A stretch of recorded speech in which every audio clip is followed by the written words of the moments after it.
Queen of the Nerds, Chapter 1. Too Good to Be True. The stands in front of me were packed.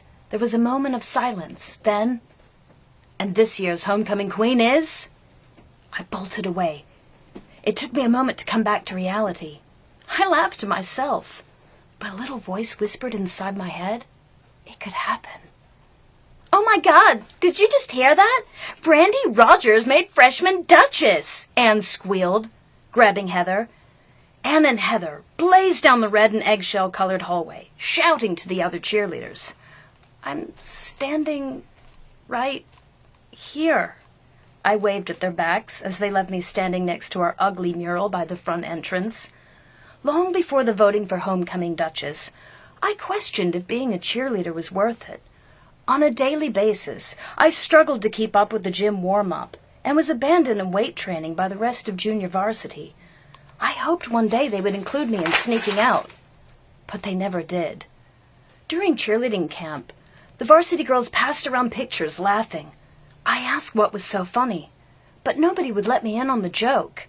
When everyone was done, I grabbed the pictures, and then I saw it. "My head got cut off in this picture." The room fell silent. Kathy and Melody purposely cut off my head at the top of the pyramid. The focus of the picture showed I had two very different sized legs. I tried to laugh it off, but then they did it again in another picture, driving home their point.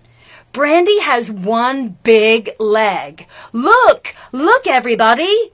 Since my injury during cheerleading tryouts, when I popped my right hip out of socket, I forced myself to stretch out the injured one while neglecting the uninjured one.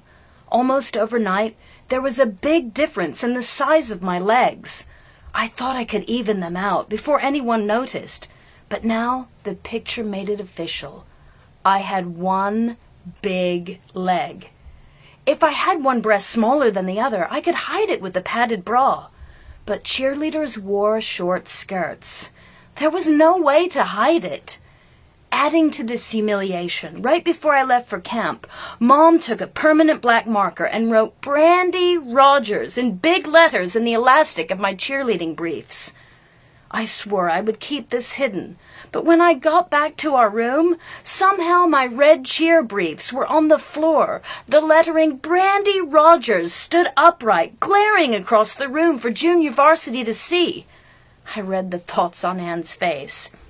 "Does your mother always write your name in your underwear, Brandy? What are you, like 6? This lit a fire within me. I would no longer wait for the lazy, slow elevator to carry me up to the 15th floor. Instead, I would run up and down the stairs to my room every morning and night, leading with my skinny leg.